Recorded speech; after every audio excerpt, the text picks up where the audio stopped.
What's going on, everybody? It's Afro Think Tank. This is actually my second time making this video. I did a whole nother video, didn't realize that I didn't have the audio recording. Sucked. I gotta do it all over again, right? And I don't write nothing down, I just go off the top of the head. So it'll be something different, but I have the same gist. But the reason why I'm doing this video, because I noticed that this picture I posted on my community post was getting a lot of hits, right? Getting a lot of hits. And then I noticed people are talking in the comment section and they're making very good points. And I just thought it was a good idea to display this even further, talk about it a little bit further, how 40 African American retraced their roots to Nigeria and adopted new names, right? As you can see, African Americans are practicing Pan-Africanism as a whole for the most part. 99.999% of African Americans know they're African, know they're from Africa, know black means African, and they want to reconnect with their roots, which is in Africa. And I'm not sure if a lot of African Americans know it or a lot of anybody know it, but the majority of African Americans are by way of Nigeria, or most of their DNA traced to Nigeria. The area of Africa that we call Nigeria now is the geographical location for the origin of most of our ancestors. Right? That landmass now called Nigeria, and also slips up and down the west coast of Africa to various other countries, but mostly Nigeria and the Congo. Right? If you noticed, Nigeria, well, a lot of you guys wouldn't notice, right? But if you travel and you notice, or if you watch, or you are in the world of the African world, like the African media, you would realize that those African people over there look just like you. From every type of African American look, from light skin to dark skin, they have that over there too. I'm talking about your double gangers over there right now look exactly like you. Same hair, same eyes, same everything. Same cheekbones, same everything. Look just like you. Just as West African as could be, just as Nigerian as could be, just as Cameroonian can be, just as Ghanaian as can be, just as Sierra Leonean as can be. Everywhere you go around Africa, you see yourself in Africa. You see African Americans know that. African Americans know that. You see, ignorance of the, I don't know if you guys ever heard of a term. Ignorance of the law doesn't mean that you are not subjugated to the law. Okay, and now this is the age of information, so there should be a law of intelligence, right? A law of intelligence, and just because you're ignorant of that intelligence doesn't make that intelligence any less factual or truthful or relevant. And the fact is, we are Africans from Africa, stolen from Africa. We got our language taken, we got our culture taken. Purposefully, our language was systematically and purposefully taken from us because they didn't want us communicating in a language they didn't understand. They took our names away from us, right? Because first of all, they couldn't pronounce them with their thin lips. All right, they had issues with them. They couldn't pronounce those complicated names that we created, right? So they renamed it something easy that they can pronounce. Maybe their last name as a brand because we were property. Okay, that's what they did. That's these names that we carry now today. That's what they're .coms, they're inks, they're incorporated, LLCs. That's what we walking around as, and we're still being sold on the Nasdaq, the S&P 500, in the stock market. We're still the product. If you haven't figured that out, we haven't stopped being the product since this country was incepted.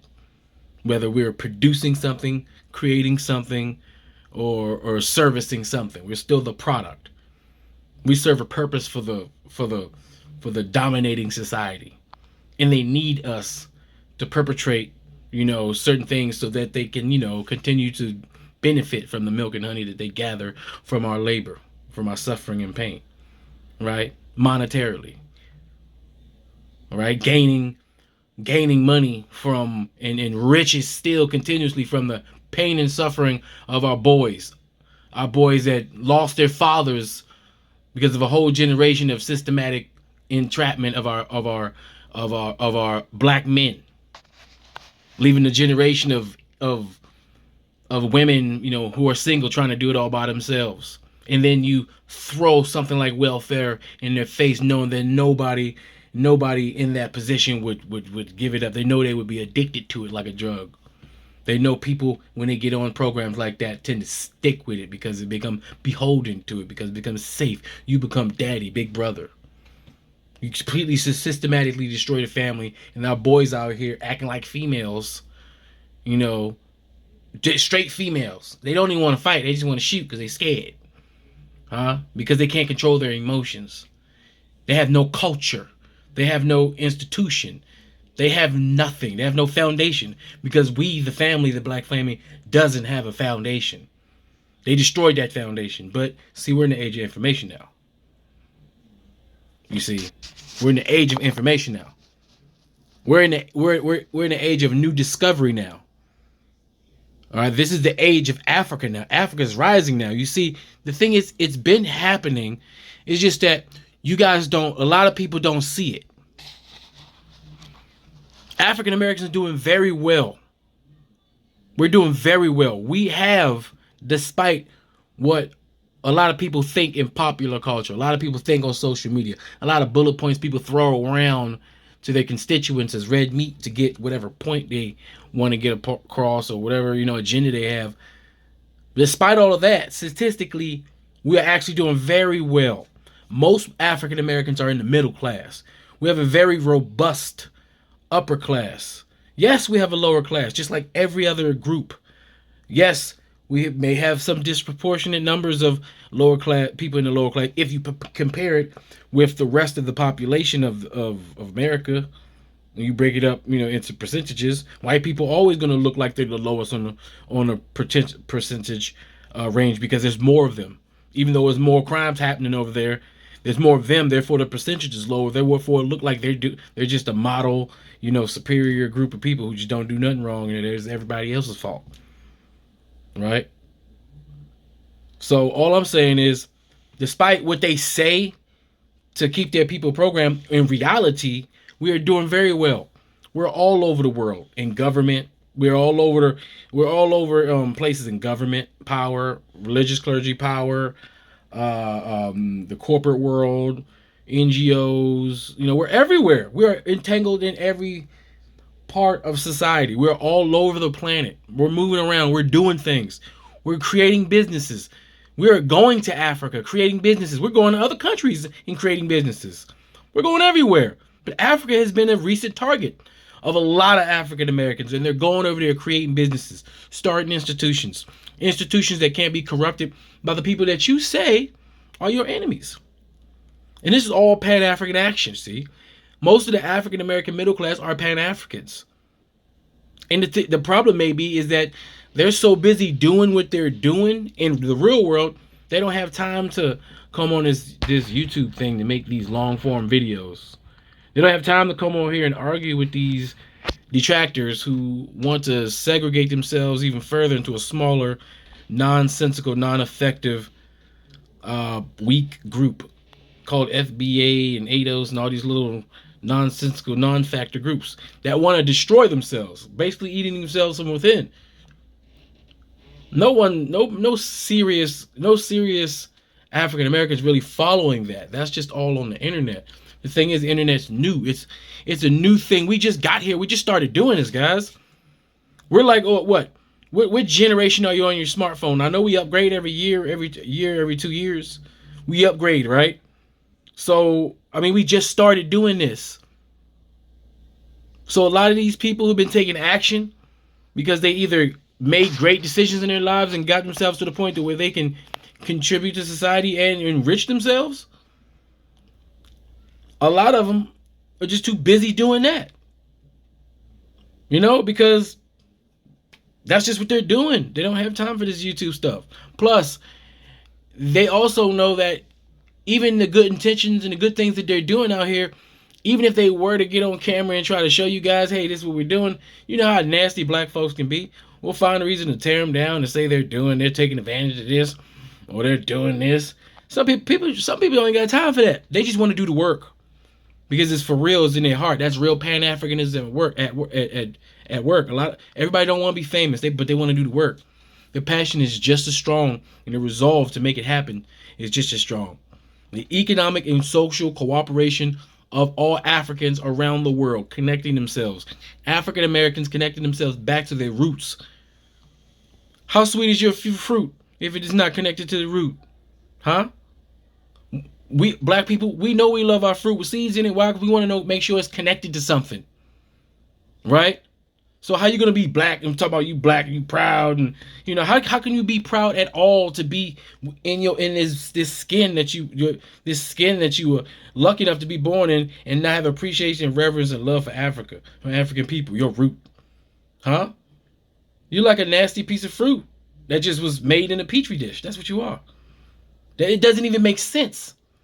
No one just hates or purposely tries to divest from their own group unless they have a mental illness or something. That's ridiculous. So for people who say that Pan-Africanism is not, people who say that Pan-Africanism is dead. I don't know what you're talking about. What kind of death are you talking about?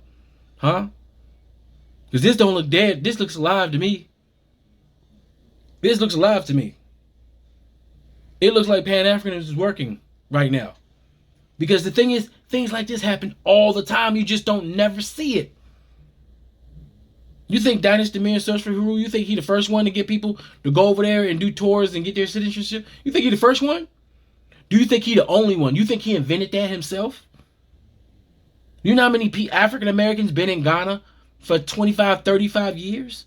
You know how many African Americans been in Nigeria for 25, 35 years? Cameroon, Ethiopia, South Africa, Kenya. You know how many African American companies are right now are in Africa operating, getting contracts with these governments and other private organizations? African Americans ain't making moves. They don't got time to come on YouTube and play with y'all.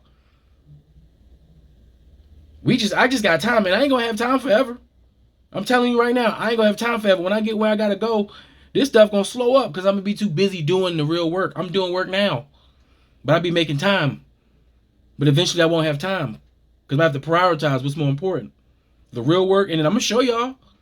Obviously, I'm going to show y'all because I want y'all to see what can happen when somebody takes action and they're successful, hopefully. Because nothing's guaranteed. Nothing's guaranteed. My success is not guaranteed. I can fail. Anybody can fail, but that's the risk you got to take. You got to be willing to do it. Because you're going to fail. If you won't do nothing, guess what? You're guaranteed to fail. As long as I keep trying, I'm never going to fail. Every failure is just a lesson. I learned, don't do it that way. Don't do it that way. Maybe I'll try it this way next time. It may take me longer, but I ain't going to quit. While I'm alive, the game's still on. All right? But as you can see, Pan-Africanism is working. This is what Pan-Africanism is doing. You want to know, I don't see Pan-Africanism doing anything. Well, this is what they're doing. Stuff like this is happening in many countries in Africa. And like I said, you're only seeing the tip of the iceberg on YouTube. You understand? So Pan-Africanism is winning. What are y'all doing? What are those other groups doing? That's what I want to know. Because we over here working. What are y'all doing? That's all I got to say for now, guys. This is Afro Think Tank. Learn something, teach something. I'm out.